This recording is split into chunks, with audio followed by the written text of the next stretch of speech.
La primera vez que vi a mi mujer besando a otro hombre fue en la terraza de un bar, a plena luz del día, mientras yo esperaba en el coche, parado en doble fila, con el aire acondicionado estropeado y una bolsa de croquetas congeladas derritiéndose en el asiento del copiloto. No es una metáfora. No es una exageración. Pasó así, tal cual. Eran las 17:11 de un jueves cualquiera, y yo estaba allí porque Laura, mi mujer desde hace 11 años, me pidió que la recogiera después de una comida rápida con los del trabajo. Nunca fui desconfiado. De hecho, había dejado el trabajo antes ese día para hacerle el favor, pensando que si llegaba con tiempo incluso podríamos tomar algo juntos. Me dijo que la esperara 5 minutos. Tardó 14. Y en ese minuto 14, justo cuando yo ya pensaba llamarla, la vi. Salía del bar riéndose, con un tipo que no había visto en mi vida. Alto, bien vestido, segaramente de su oficina. Caminaban lento, como si no tuvieran prisa. Y sin mirar a los lados, sin el menor disimulo, se besaron. Tranquilamente. Como si el mundo no existiera. Como si yo, su marido, no estuviera a menos de 20 metros mirando desde el coche como un idiota. No fue un beso rápido ni de colegas pasados de copas. Fue uno de esos besos que solo se dan cuando uno quiere más. Cuando hay algo detrás. Un beso que, sin decir palabra, te deja claro que todo lo que creías que era tu vida, probablemente no lo es. No toqué el claxon. No salí corriendo a gritar. No hice nada. Solo la miré. Me miré. Sentí como algo dentro de mí se rompía sin hacer ruido. Y entonces, respiré hondo, puse primera, y me fui. Así empezó todo. Esa fue la primera escena del último mes de mi vida. Un mes que cambió absolutamente todo. Seguí conduciendo por inercia, sin música, sin rumbo claro, solo con el zumbido del motor y la imagen de ese beso repitiéndose en mi cabeza como si me estuviera castigando a propósito. Podría haberme dado la vuelta, bajado del coche, hecho una escena, gritado como un loco, exigido explicaciones, pero no. Me fui. No por cobarde, sino porque necesitaba pensar. No podía digerir algo así sin entender primero qué carajo estaba pasando. ¿Era la primera vez? ¿Lo conocía desde hace poco o desde siempre? ¿Me estaba engañando a plena luz del día porque ya no le importaba esconderlo o simplemente porque sabía que nunca me lo iba a imaginar? Las preguntas no paraban y ninguna tenía respuesta. Volví a casa una hora después como si nada. Laura ya estaba allí, en pijama, con el pelo mojado y una mascarilla en la cara, como si su día hubiera sido de lo más normal.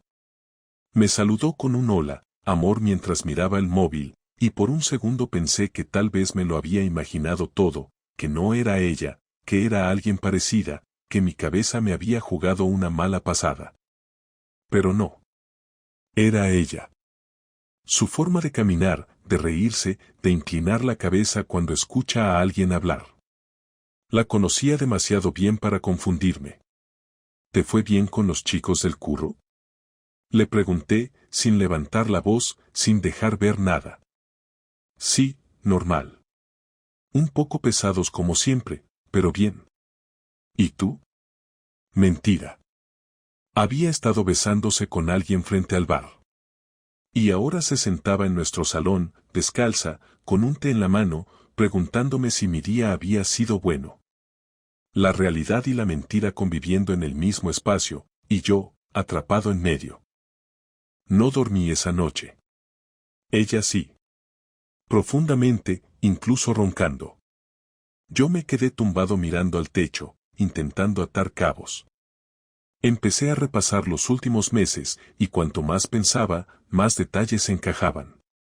Las salidas con los del trabajo que antes eran ocasionales y ahora casi semanales, las duchas largas justo al llegar a casa, el perfume nuevo que nunca usaba conmigo, los cambios sutiles pero constantes en su actitud. No era distante, no había peleas, no había discusiones grandes, pero sí había algo que ahora, visto con otros ojos, parecía demasiado evidente.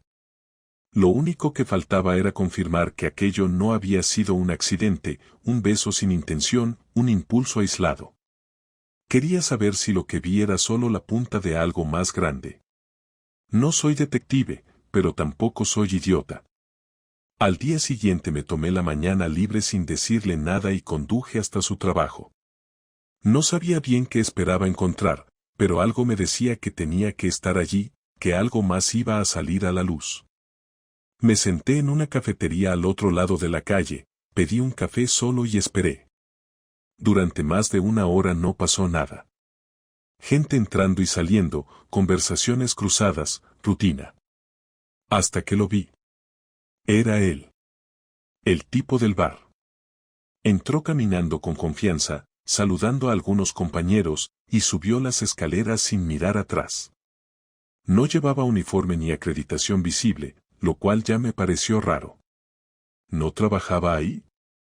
Entonces, ¿por qué estaba entrando como si lo hiciera todos los días? Esperé. 43 minutos después, Laura salió por la misma puerta. No me vio.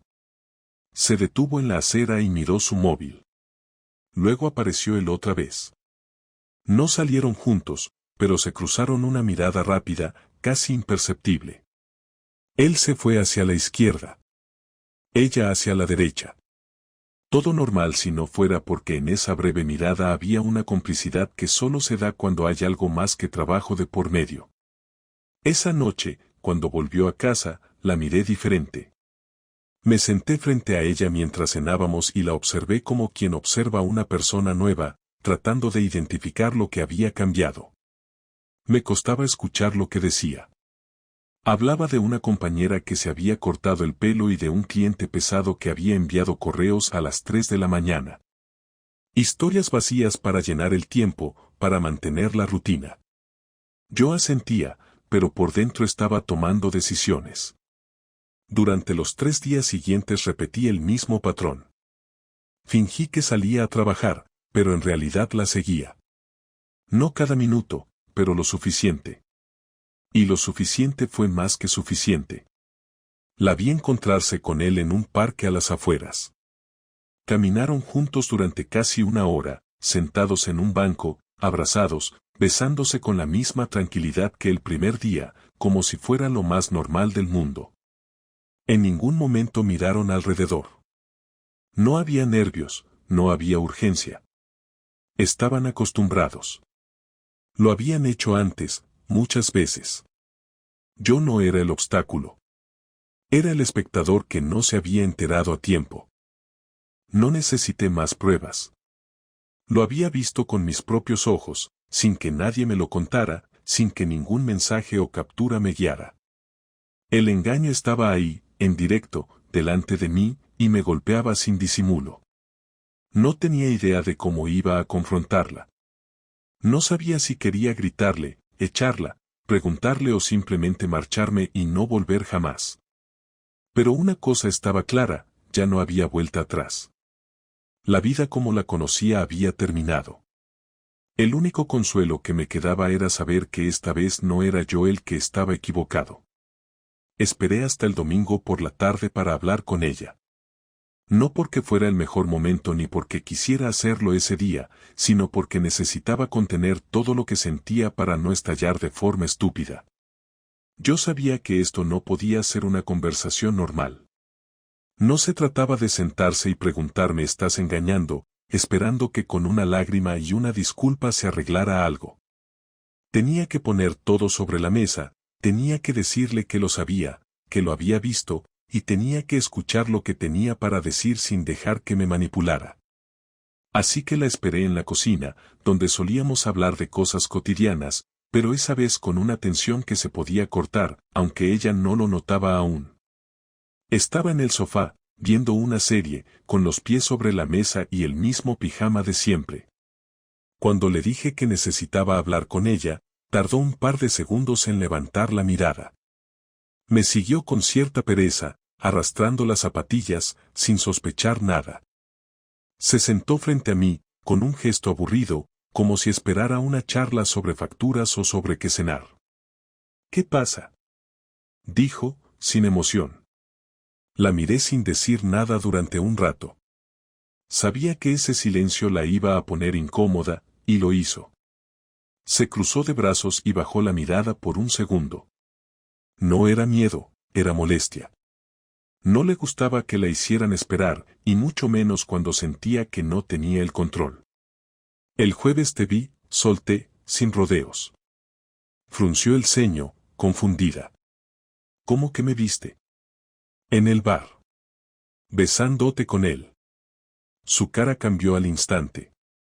No hubo sorpresa fingida ni un ¿de qué hablas?, indignado. Solo una mezcla de vergüenza y rabia. Se quedó en silencio, pero no apartó la mirada. Por un momento pensé que iba a llorar, pero lo que hizo fue sonreír, una sonrisa pequeña, amarga, como de derrota. ¿Y qué? Me dijo. No me lo esperaba. Me imaginaba una negación, una justificación, incluso gritos. Pero no eso. ¿Cómo que y qué? ¿Tienes idea de lo que me estás diciendo? Claro que lo sé. ¿O tú crees que esto empezó ayer? ¿Tú crees que te despertaste un día y descubriste algo que no tenía historia? Javier, esto lleva tiempo. Mucho más del que imaginas. Me quedé callado, intentando procesar lo que acababa de escuchar. No lo negaba, no se disculpaba, no intentaba suavizarlo. Me lo estaba tirando a la cara con una tranquilidad que dolía más que cualquier grito. ¿Cuánto tiempo? Pregunté. ¿De verdad quieres saberlo? Sí. 7 meses. Sentí una presión en el pecho, pero la aguanté. Quería seguir escuchando. ¿Quién es? Alguien que me escucha, que me hace sentir viva, que me hace reír. No voy a darte su currículum, no te interesa. ¿Y yo qué soy entonces? ¿Un mueble? Eres mi marido. Pero hace tiempo que solo compartimos techo. No hay conexión, no hay nada. Tú también lo sabes, solo que te aferraste a la rutina y no quisiste verlo. ¿Y eso te da derecho a follarte a otro? No es solo sexo. Y no me da ningún derecho, pero lo hice igual. Porque me cansé de esperar algo que nunca llegó. ¿Qué esperabas? Que me miraras como antes. Que me tocaras sin que fuera automático. Que te importara si estaba bien o no. Pero nada. Siempre estabas cansado, o metido en tus cosas. Me sentí sola, y no fue de un día para otro, fue durante años. Yo no soy perfecto, pero nunca te he sido infiel. Nunca te faltó nada. Nunca te levanté la voz, nunca te hice daño. No lo hiciste. Pero tampoco estuviste. Y eso también pesa. Me quedé en silencio. Había verdad en lo que decía, pero no justificaba nada. Pudo hablar, pudo gritar, pudo irse. Pero eligió engañarme durante 7 meses, eligió besarse con otro mientras yo la esperaba en el coche como un idiota. Y ahora me lo contaba sin lágrimas, sin drama, como si estuviera hablando con una compañera de piso. ¿Vas a seguir viéndolo? No lo sé. No estoy aquí para pedirte permiso. Entonces esto se acabó. ¿Tú lo estás acabando o yo? Lo estás acabando desde el día que decidiste que tu tiempo con él valía más que nuestra vida juntos. Perfecto. Pues ya está. No vamos a hacer esto más largo. Se levantó, tomó su móvil, y salió del salón. Yo me quedé en la silla, sin moverme. No hubo portazos, no hubo gritos, no hubo llanto. Solo un final seco, directo, que no parecía de una pareja que había compartido más de una década. Era como si estuviéramos firmando el fin de un contrato laboral. Me pregunté si en algún momento se arrepentiría, si lo había pensado bien, si sentía algo más que hastío. Pero lo único que sentí en ese momento fue rabia. Una rabia fría, calculada, que no pedía explicaciones ni soluciones. Solo justicia. Después de esa conversación, la casa se transformó en un lugar neutral, como si viviéramos dos extraños bajo el mismo techo. Ya no había saludos, ni charlas, ni preguntas, ni siquiera una mirada. Solo pasos por los pasillos, platos sobre la mesa y puertas que se abrían y cerraban. Laura seguía haciendo su vida como si nada. Iba al trabajo, volvía, cenaba sola y se metía en la habitación de invitados con su portátil o el móvil, no sé cuál, ni me importaba. La indiferencia era su escudo y su castigo al mismo tiempo, pero lo que ella no sabía es que yo no estaba apagado, ni derrotado, ni esperando a que el tiempo lo curara todo. Yo estaba en modo cálculo. Todo lo que había sentido al verla con él, todo lo que me aguanté mientras me decía la verdad con esa frialdad que aún me quemaba, lo empecé a canalizar en una sola dirección, que le doliera. No con palabras, no con gritos, no con lágrimas, sino con hechos. Yo no quería una conversación, quería dejar una huella que no pudiera borrar ni con años de terapia. No quería venganza de película, ni estupideces que me pusieran en ridículo, ni hacer algo que me hiciera perder la dignidad. Quería que perdiera lo que más le dolía perder, su imagen. Laura siempre había sido de cuidar las apariencias, de mantenerlo todo perfecto, de que nadie sospechara que nuestra vida no era tan sólida como ella presumía en las cenas familiares o en las fotos de Instagram. Su mundo estaba construido sobre una fachada, y yo sabía exactamente dónde atacar. Empecé por algo sencillo. Una semana después de la confrontación, imprimí varias capturas que había hecho del tipo con el que se veía. No fotos comprometidas, pero sí claras, paseos de la mano, besos en el parque, entradas y salidas juntos del mismo edificio. Las metí en un sobre con una nota: esto no se ve tan bonito como lo cuentas, ¿verdad? No firmé nada. Envié ese sobre por correo al despacho donde trabajaba, dirigido a su jefa directa, una mujer con fama de ser tan estricta como una inspectora de Hacienda. A los 3 días, Laura volvió antes de lo habitual, con la cara blanca y los ojos rojos. No dijo una sola palabra, pero se encerró en el baño durante casi una hora. Cuando salió, cogió su portátil y empezó a escribir como una loca. Supuse que estaba redactando algún tipo de explicación o que intentaba borrar lo que ya era imposible ocultar. Esa fue solo la primera parte. Yo conocía a sus amigas, sus hermanas, sus tías. Sabía quién era quién en su mundo. Ella pensaba que yo era solo su marido aburrido, que no me fijaba en nada, pero había pasado 11 años viendo cómo se relacionaba, escuchando sus quejas, sus comentarios, sus gestos. Conocía perfectamente a sus puntos débiles. Imprimí otro juego de fotos, esta vez con algo extra, una copia del extracto de su cuenta compartida, donde aparecían compras hechas en lugares donde ella nunca iba conmigo. Ropa, cenas, hoteles. Todo lo que había pagado mientras estaba con él, lo había hecho con dinero de los dos.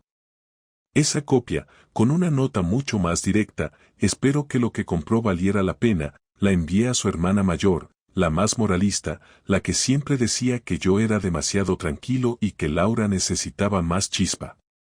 No tardé en enterarme del escándalo. Una amiga en común, que trabajaba en la misma empresa que su cuñado, me llamó para decirme que Laura estaba hundida, que había tenido una discusión enorme con su hermana y que su familia estaba hecha un caos. Fingí no saber nada. Le agradecí la llamada con tono de sorpresa, como si me enterara de todo en ese momento, y colgué con una sonrisa que no me había salido en semanas. Pero eso no era todo. Lo más importante era hacer que su amante supiera que ya no estaba con una mujer libre, sino con una bomba que le podía estallar en cualquier momento. Descubrí quién era, conseguí su nombre completo, su número de móvil y dónde trabajaba. No me costó. Estaba todo ahí, en los horarios de recogida, en los lugares donde se veían. Fui hasta su oficina un lunes por la tarde, no para armar un escándalo ni para golpear a nadie, sino para dejarle un pequeño sobre en recepción. Dentro había una hoja con su foto besándose con Laura, otra del parque donde se veían, y un texto breve: ya no es un secreto. Haz lo que quieras con eso. Yo ya lo hice. No firmé nada, no puse contacto, no dejé pistas. Quería que supiera que lo sabía todo, que él no era un ganador, sino parte de un juego sucio, y que cualquier movimiento ahora tenía consecuencias. Laura no me habló durante 2 semanas. Solo caminaba por la casa como un fantasma, con los ojos bajos, los gestos lentos, y un silencio que antes era indiferencia pero ahora era culpa. Un día encontré una carta en la mesa del salón. La abrí sin expectativa. Era una mezcla de disculpa, explicación y súplica encubierta. Me decía que no sabía cómo había llegado a ese punto, que se había perdido, que no me culpaba, pero que no podía justificar lo que hizo. Me pedía tiempo. Me pedía espacio. Me pedía que no hiciera más daño. No le respondí. Quemé la carta en la barbacoa del patio sin leerla 2 veces. El daño ya estaba hecho. Yo no quería explicaciones, no quería volver atrás, no quería que se sintiera mejor. Lo que yo quería, lo que yo necesitaba, ya lo había hecho. Y por primera vez en un mes, dormí 8 horas seguidas. La última conversación no fue planeada, ni se dio en un momento especial, ni estuvo marcada por ningún gesto simbólico. Simplemente sucedió un martes por la noche, mientras los dos coincidimos en la cocina, cada uno con la intención de calentar algo en el microondas. Yo había pedido comida china, ella llevaba días sobreviviendo con ensaladas preparadas que apenas tocaba. Durante más de una semana no habíamos cruzado palabra. Yo estaba cómodo con ese silencio. No lo necesitaba llenar. Ella, en cambio, ya no soportaba la tensión. Me bastó con verle la cara para saber que lo que venía no era otra escena, ni un intento de pelear, sino algo distinto. Algo que tenía que cerrar. ¿Podemos hablar?, dijo, con la voz baja, casi apagada. No respondí. Me limité a dar un paso al lado para que pudiera dejar su plato en el microondas. Lo hizo y se apoyó contra la encimera. No me miraba directamente. Respiró hondo un par de veces. Estaba nerviosa, aunque intentaba que no se notara. Sé todo lo que hiciste, empezó. Lo del correo, las fotos, el sobre. Lo sé todo. Me apoyé contra la mesa, sin apartar la vista de ella. No dije nada. Esperaba más. Al principio quise odiarte. Pensé que te habías vuelto loco, que querías humillarme. Pero luego entendí que yo empecé esto. Que lo que hiciste fue reaccionar, a tu manera. Hizo una pausa, esperando quizás algún gesto por mi parte. No lo tuvo. Estoy destrozada. No solo por lo que pasó, sino porque te conozco. Y sé que cuando llegas a este punto, ya no hay vuelta atrás. Se acercó unos pasos, con cuidado, como si se acercara a un desconocido. No te voy a pedir que me perdones.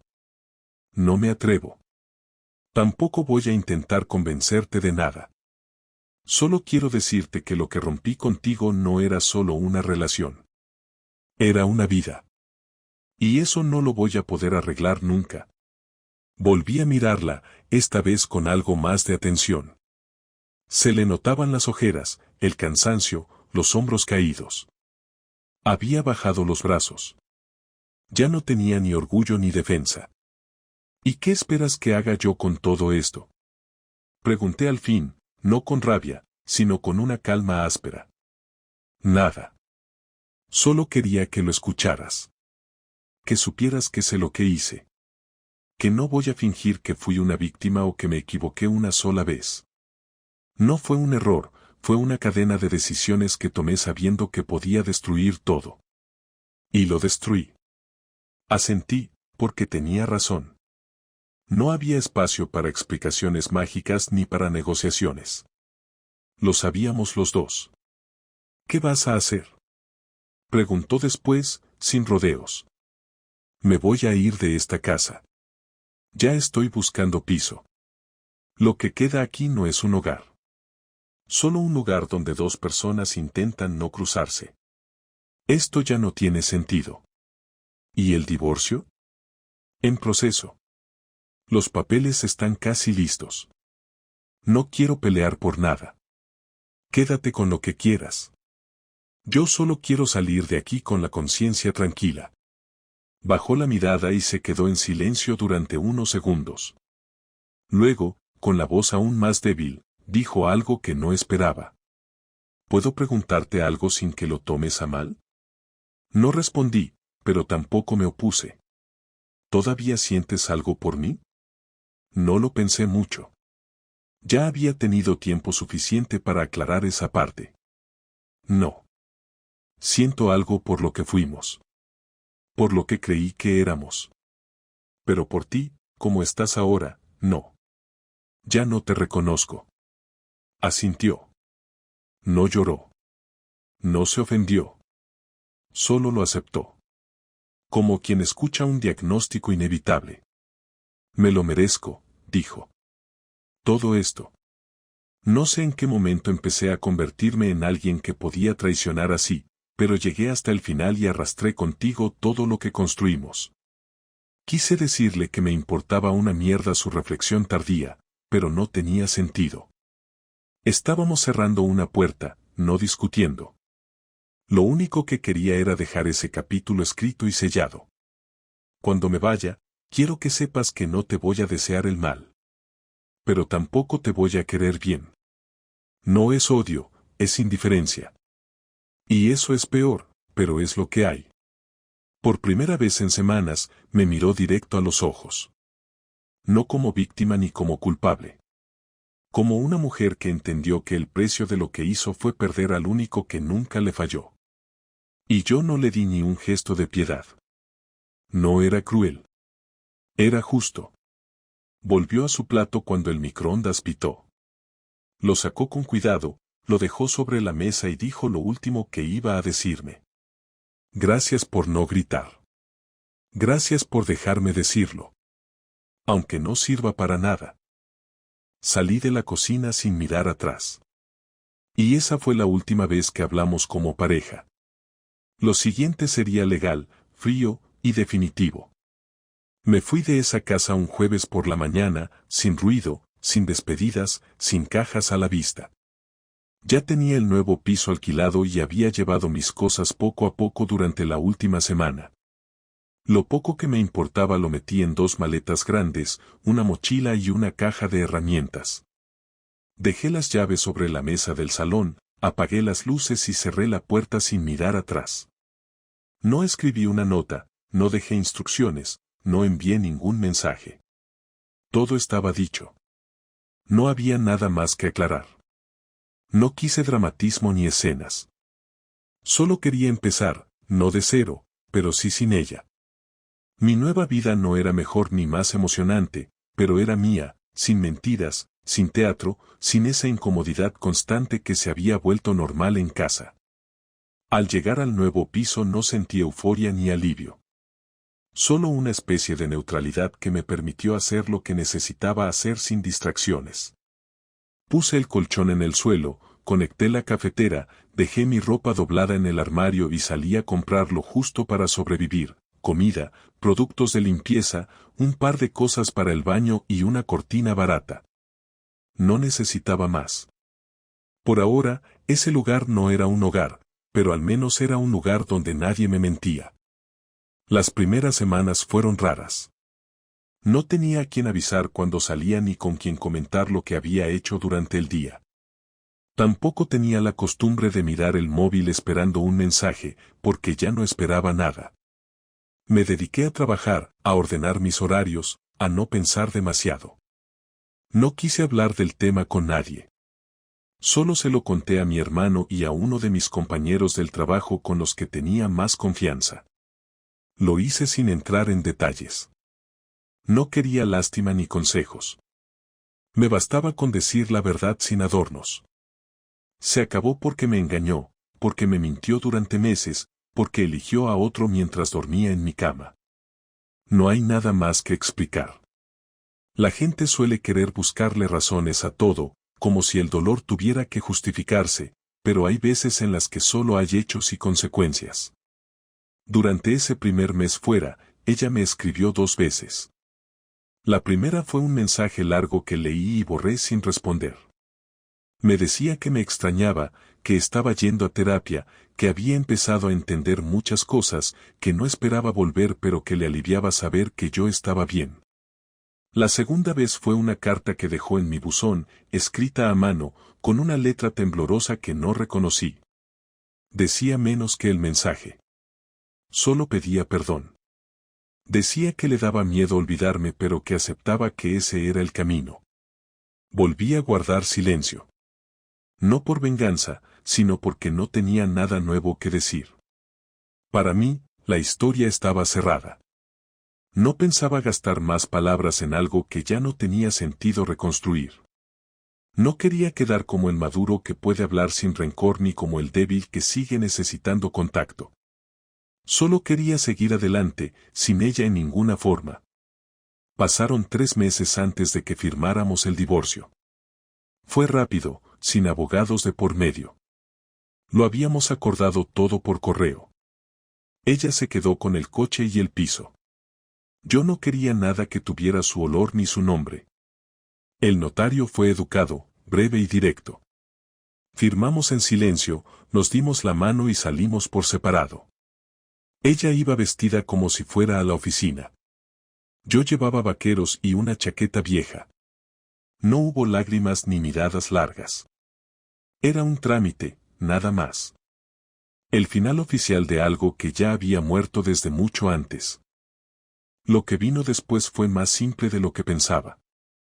No hubo necesidad de reinvención ni discursos motivacionales. Solo aprendí a estar solo de verdad, sin dramatismo. Aprendí a llenar el espacio sin ruido, a salir a caminar sin rumbo, a sentarme en un bar sin mirar el móvil cada 5 minutos. No sentí una transformación profunda ni una lección de vida extraordinaria. Solo entendí que hay cosas que se rompen y no se arreglan, y que no pasa nada por aceptarlo. Que uno no siempre es el bueno ni siempre es la víctima. A veces simplemente te toca pagar el precio por confiar, y la única respuesta válida es no repetir el error. Con el tiempo me di cuenta de que no la odiaba. Tampoco la extrañaba. Lo que dolía no era perderla, sino perder la versión de mi vida que creía segura. No era por ella, era por todo lo que representaba, estabilidad, rutina, compañía, incluso aburrimiento compartido. Cuando eso desaparece, uno se queda con el eco, no con el vacío. Lo que me enseñó esta historia no fue que las personas son malas ni que el amor no existe. Me enseñó que la confianza tiene un límite y que, cuando se rompe, no importa cuánto intentes pegar los pedazos. No vuelve a sonar igual. Y eso no es tristeza. Es claridad. Hoy duermo tranquilo, sin revisar teléfonos, sin esperar disculpas, sin preguntarme dónde está. No sé si ella está sola, si volvió con el tipo del parque o si ahora está con otro. No me importa. Yo solo sé que ya no forma parte de mi vida.